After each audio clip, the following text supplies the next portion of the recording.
ನಾಯಕನಹಟ್ಟಿ ಸಮೀಪದ ಗೌಡಗೆರೆ ಗ್ರಾಮ ಪಂಚಾಯಿತಿ ಅಧ್ಯಕ್ಷರಾಗಿ ರೇವಕ್ಕ ಡಿಕೆ ಬಸವರಾಜ್ ಆಯ್ಕೆಯಾಗಿದ್ದಾರೆ.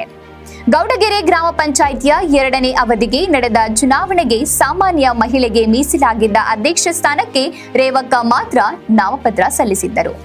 16 ಸದಸ್ಯ ಬಲದ ಗ್ರಾಮ ಪಂಚಾಯಿತಿಯಲ್ಲಿ ಯಾರೊಬ್ಬರೂ ನಾಮಪತ್ರ ಸಲ್ಲಿಸದ ಕಾರಣ ಅವಿರೋಧವಾಗಿ ರೇವಕ್ಕ ಡಿಕೆ ಬಸವರಾಜ್ ಆಯ್ಕೆಯಾಗಿದ್ದಾರೆ ಎಂದು ಚುನಾವಣೆ ಅಧಿಕಾರಿಯಾಗಿ ಕೆಎಸ್ ಸುರೇಶ್ ತಿಳಿಸಿದರು. ಈ ದಿನ ಮಾನ್ಯ ಉಪವಿಭಾಗಾಧಿಕಾರಿಗಳ ಆದೇಶದ ಮೇರೆಗೆ ಗೌಡಗೆರೆ ಗ್ರಾಮ ಪಂಚಾಯಿತಿಯಲ್ಲಿ ಸಾಮಾನ್ಯ ಮಹಿಳೆಗೆ ಮೀಸಲಾಗಿದ್ದಂತಹ ಅಧ್ಯಕ್ಷ ಸ್ಥಾನಕ್ಕೆ ಚುನಾವಣೆಗೆ ನಿಯೋಜಿತಗೊಂಡು ಇವತ್ತು ಆಗಮಿಸಿದ್ದೇವೆ. ಈ ಒಂದು ಚುನಾವಣಾ ಕಾರ್ಯ ಬೆಳಗ್ಗೆ 11 ಗಂಟೆಗೆ ಪ್ರಾರಂಭ ಆಗಿ ಇಲ್ಲಿವರೆಗೂ ನಡೆದಿದೆ.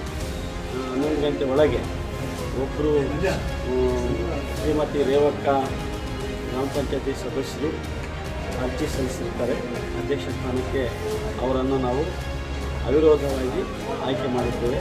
ಈ ಒಂದು ಸಂದರ್ಭದಲ್ಲಿ ಸಹಕರಿಸಿದಂಥ ಎಲ್ಲ ನಮ್ಮ ಪಂಚಾಯಿತಿಯ ಗ್ರಾಮ ಪಂಚಾಯತಿ ಸದಸ್ಯರಿಗೂ ಹಾಗೂ ಪಂಚಾಯತಿಯ ಸಿಬ್ಬಂದಿಯವರಿಗೂ ಮತ್ತು ಆರಕ್ಷಕ ಠಾಣೆಯ ಎಲ್ಲ ಅಧಿಕಾರಿಗಳು ಮತ್ತು ಸಿಬ್ಬಂದಿಯವರಿಗೂ ಧನ್ಯವಾದಗಳು.